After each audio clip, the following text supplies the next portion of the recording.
Please be advised that everything in my video is purely for entertainment purposes. These are purely my thoughts and opinions and are subjective. I must advise you to please do your own research. All media users found on the public domain and are fair use and fair dealings. Hey guys, hope you're all doing well. Hope you've been enjoying the videos this week. So Finding Freedom has come out and it's left me a little bit bamboozled. Obviously it's not been released yet, but it's been released to the media, so the media have, dissected the best bits. So I wouldn't bother buying it. There's nothing in there what I'd say is a revelation. There's bits of the book that I've read that doesn't surprise me. I knew, I had a gut feeling that it would be like a tone-deaf South Africa Tom Bradby pity party again, that it would be about them being the victims and stuff. So there's naturally a lot of that. There's not naturally a lot of accusations of racism and unfair treatment of Meghan, blah, blah, blah. But there's also a lot in the book that makes me think it doesn't really paint them in a great light, if I'm honest. And if anything, they have gone over, the author himself has backtracked on stuff that he has told the media. He's lied about things. Dan Woodham's called him out recently. He's been telling people he's 33 and actually he's nearly 40. But that's either here nor there. But the point being is he's not exactly forthcoming with the truth. Now, we knew that it was going to be a bit of a hagiography. Lady C's book went down brilliantly. And we knew that Meghan and Harry wanted this book released earlier to set the record straight. Meghan's friends had said it. Sources had said it. She wanted this book to set the record straight. So what I find bizarre is now the Sussexes have stepped back and said it's nothing to do with us. We haven't given any interviews. We have given no inside information to Omid or Carolyn. Now, this just seems absolutely laughable. One of the biggest porcupines that they have ever told. Now, this is going to be kind of scrambled. I've done notes for the last couple of days, so I am just going to try and go through the bits that I've read about. Palace sources and various media outlets have said that only specific information could have only come from Harry and Meghan. There's been stories about staff saying mean things behind Meghan's back, and I'm not being funny, they're not exactly going to be saying that in earshot, are they? So how does she know that staff have been saying that? It's very easy to say that, isn't it? I could say, oh yeah, well, this person said this about me. And yeah, it's all this kind of victim. Remember, Meghan is the biggest victim in all of this. The staff were mean to her. Everyone was mean to her. But like, for example, Omid and Carolyn write in the book that when Harry and Meghan met on their first date, he drank a beer, she drank a martini. They were so engrossed in each other that the nibbles remained untouched. And it's like, sounds like Mills and Boone to me. That's the kind of drivel and kind of stuff that she used to write on her Tig blog. And it just even sounds like something that she'd be saying. Now, we all know that Omid is friends with Meghan through Marcus Anderson. So there's obviously going to be a lot of information that she has fed to him. But to completely deny that they've had anything to do with it, well, I just find this absolutely bizarre, because I just can't see how they can say that. There's bits in the book about how she and Harry shared bathtub FaceTimes. Unless someone's hacked your phone, and I think we all would have known about that by now. I mean, that information, I'm hoping, was released to Omid, unless Omid was in the bath with Harry at the time. There's bits in it where they've oddly backed up stories that the Sussexes at the time denied, which I'm finding it a real brain scramble. For example, Omid had said on Good Morning America that after the Easter service, and obviously after Archie's birth, which Meghan couldn't attend the Easter service, William and Catherine visited Meghan at Frogmore Cottage as a surprise and to check up on her. Yet Omid is now saying that William and Catherine never checked in on her. No one ever asked if she was okay. On ABC News, on a separate occasion, Omid said that the feud between Kate and Meghan was completely untrue, and in fact these stories were really upsetting Meghan, and it's been difficult for her to sit back and watch it play out in the media. But in the book, he doesn't mention that, does he? He doesn't say any of that. No, it's just Catherine bad, Meghan victim. Catherine was mean to Meghan. And yet he's previously written that Catherine, tried to be friends with her, that the stories, weren't true about Catherine and Meghan not being friends. So which is it, Omi? Are you lying? Are they lying? And then William was longing to meet her, and so was Catherine. So, they're being our neighbours. We managed to get that in quite a few times now. And Catherine's been absolutely wonderful, amazing, as is William as well. Fantastic support. They just told so many lies. Are they both mentally unhinged? Is Omid quite right upstairs? And I don't understand how that anyone could believe that this book is going to do the Sussexes favours. This is, newspaper outlets are all over it. They're going, it's a massacre. This book has done more damage to them than what any other book that has been released could possibly do. And the fact that they have admitted before, Sussex's representatives admitted before, Omid and Carolyn have said before, that they had collaboration with them. Now they're backpedaling. I mean, make up your minds. Meghan's friends and various sources in outlets had attacked Catherine numerous times. They said that Catherine and William didn't roll out the red carpet for them. They didn't do enough for them. That they basically made Meghan feel unwelcome. But then Omid in the next bit is talking about how William and Catherine invited Meghan and Harry to Anne Hall, and they cooked a vegetarian or vegan dinner for Meghan, knowing that's what she liked. And it's like, well, these are not really coming across people that weren't trying to be welcoming of Meghan. Catherine took her to tennis a few times, even with her sister Pippa. You can see that Catherine, out of everyone, was the one that was trying. It was almost, if anything, Catherine was the one that was sent in as like the mediator by the Queen to try and diffuse it when rumours of the brothers falling out started happening. William and Harry supposedly started first falling out when Meghan came on the scene, and William said, don't rush into it. I don't think there's anything wrong with saying that. They weren't even living in the same countries. They're from completely different worlds. I mean, completely different worlds. You couldn't get more different, could you, to a TV show actress to a member of the royal family? She knows nothing about British culture or anything. We know that Meghan came over to England searching for a rich English guy. People have come forward. She approached various boy band members. She approached people made in Chelsea. She was looking for a rich man. She told Lizzie Cundy that's what she was after. Now, I ain't saying she's a gold digger, but So William has obviously just given brotherly advice. Some of Harry's friends gave, advice and said, just be careful, slow it down. This has enraged Harry. I don't understand why it would enrage Harry, unless Meghan has already planted the seeds in his little weak mind. It reminds me of the bit, if you guys have seen Lord of the Ring, I think it is the third one, where Frodo finally turns on Sam because Gollum has been saying that he's going to ask for the ring, he's going to ask for the ring, you wait for it, he's going to take it from you.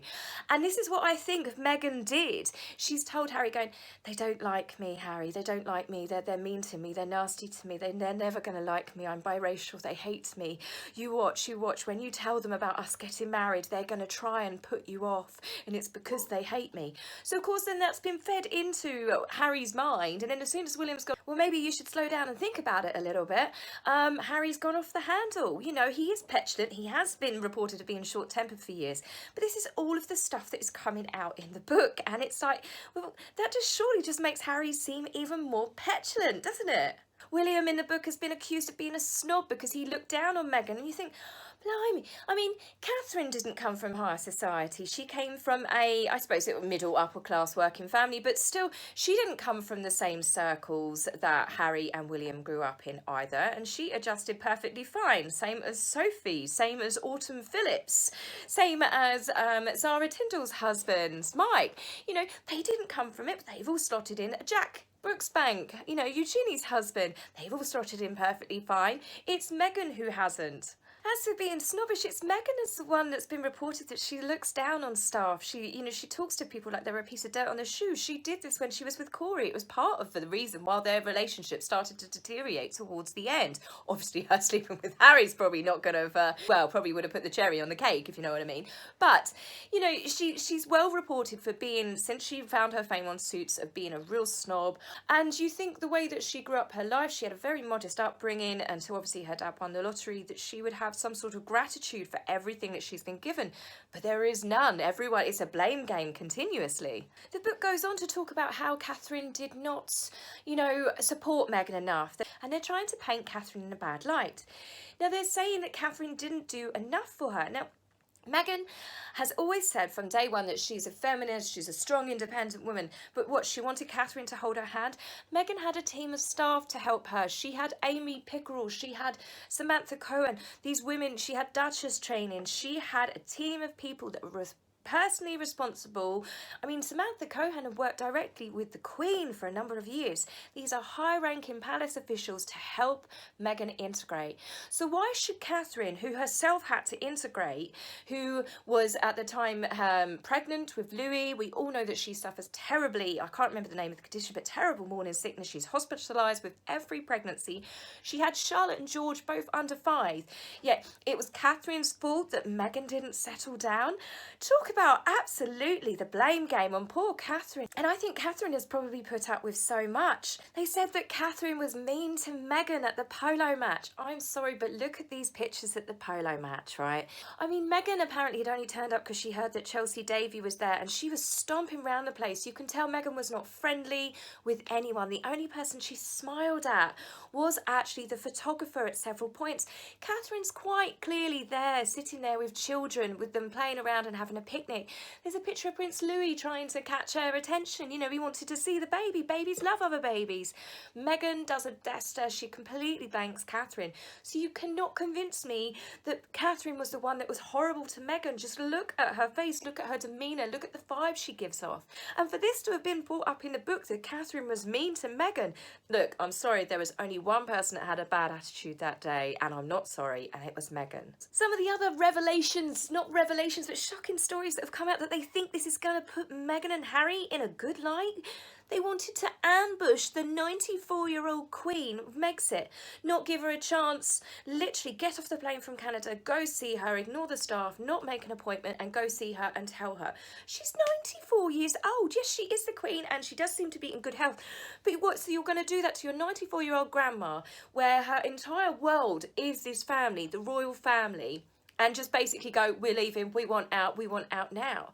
And they did still, in fact, do that. They gave them very, very little notice. It was apparently only about half hour before the news got released, despite them knowing that Dan Wootton did hold on to the story for several weeks prior. And the fact that despite this, the Queen still just pleaded with them and said, please, can you just hold off for a couple of days? They'd had everything set up for Catherine's birthday, which was the following day. But of course they couldn't wait. They couldn't give the Queen just a couple of days to try and sort anything out. Catherine's birthday, they had to do it then. It's always been about them and the drama.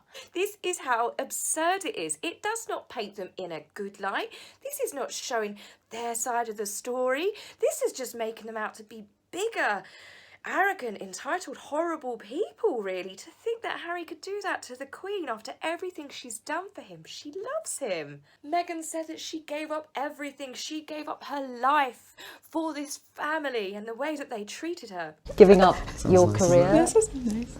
Yes. But I don't see it as giving anything up. I just see it as a change. It's a new challenge. It's a new chapter, right? And also keep in mind, I've been working on my show for 7 years. Once we hit the 100 episode marker, I thought, you know what, I have ticked this box and I feel really proud of the work I've done there. And now it's time to, as you said, work as a team with you.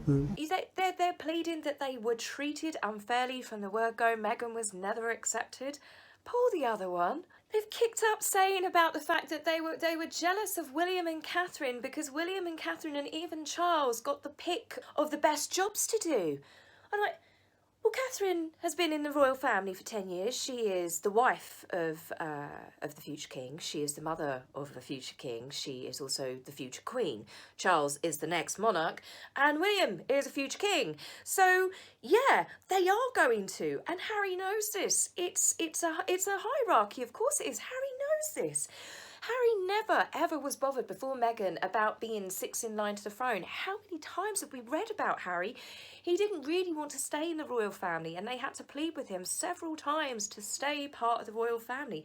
Now all of a sudden he's complaining that he was overshadowed. His wife wasn't allowed to pick what job she wanted to do over Catherine and William and his own father Charles. What the hell? What are they sniffing over there?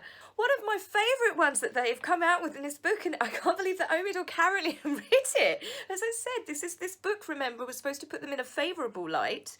They've said that the courtiers were becoming very frustrated with Harry and Meghan because of Meghan's Hollywood star quality would outshine and even eclipse the Queen's popularity.